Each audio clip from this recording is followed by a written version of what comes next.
a year ago we voted for the status quo. We didn't end up changing our constitution. Some might even want to apologise for the vote that was taken. But with the dust now settling, it's easy to see that culturally, the Voice vote has proved to be a defining moment in modern Australia. The silent majority refusing to stay silent and finding their own voice. Joining me now, Senior Fellow at the Institute of Public Affairs, John Roskam. John, always good to see you. I'll get onto this misinformation legislation in a moment, but let's go back to where we were 12 months ago. And at the start of the Voice campaign, everyone thought you'd be pushing the proverbial uphill. It was not going to be able to be defeated. Such was the weight of opinion polls. You've written a report as to what happened in that campaign, what's behind that no vote. What can you tell us? So, Peter, Advance and the IPA commissioned the most detailed survey of why Australians voted no.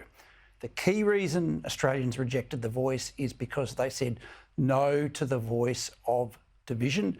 Australians overwhelmingly voted as a matter of principle, as a matter of philosophy, that as citizens we are all equal. And what's interesting, Peter, is that's not just the view of the IPA and Advance poll. A survey of the Australian National University found the same result. Australians voted on principle that we are all equal, which is, of course, the argument of the no campaign, which the yes supporters never engaged with. That's a very good point, because I think we had the conversation early on. I think the October before the Voice was voted on last year, so this is 2022, basically saying, I just can't support this on principle.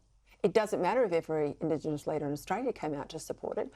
In principle, I can't enshrine in the Constitution anything that defines us or divides us by race. And it's interesting that that's where Australians landed. And that's where Australians landed. And what is also interesting is that the people who voted no overwhelmingly were not the well-off. They were not the well-educated. They were mainstream Australians. The people who voted yes were those in the highest income brackets, those with university degrees. But we also found from our survey that a third of people voted no because they were concerned about the division. Young people voted no. 55% of young males voted no. Wow. And we found that the support of big business, the support of the elites, probably turned people off voting yes very significantly. And for all the debates that the Yes campaign had about what difference this would make, they never explained how making us unequal would improve the situation of Indigenous Australians. So if you listen to Professor Megan Davies, who was one of the co-authors of the Voice architecture, but particularly the Uluru Statement from the Heart, if you listen to her, the no camp won because of Trumpian lies. And she went so far as to say that if she had in place back then Labor's current misinformation bill, the yes camp would have won. Have a listen. We were blindsided by quite a lot of misinformation, including in the official pamphlet. And I was on the committees that asked the government to pass an amendment to the legislation that allowed that pamphlet to be fact-checked, so that every single pamphlet going out to the Australian community wasn't full of political lies. But that didn't happen. So I would have been shut down, you would have been shut down. Advance, the IPA, we already had to fight hard to get our messages out, and we know from the fact-checking it was very much against the no campaign. The yes campaign hardly got fact-checked. But if these current laws that are on the table were in place, I don't think we would have got there. It would have been a lot more difficult, Peter, and the point to make is that it's misinformation to say that the Voice was defeated because of misinformation. The evidence is absolutely clear. The Voice was defeated as a matter of principle. One of the things that we found, and other surveys found this too, is that because elite opinion So supported, yes, because mainstream media, including, of course, the government broadcaster, supported, yes. It was the No campaign and Advance that were able to use social media to allow mainstream Australians to talk to each other. And what Labor wants to do now is stop that.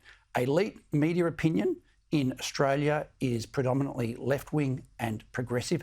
They don't need to regulate the mainstream media. It's social media. And so there was a study at La Trobe University that demonstrated that the No campaign was far more successful in communicating that key message about equality of citizenship than the Yes campaign. And that's why Labor want this misinformation bill, because for the first time in political debate, Conservatives used social media better than the left.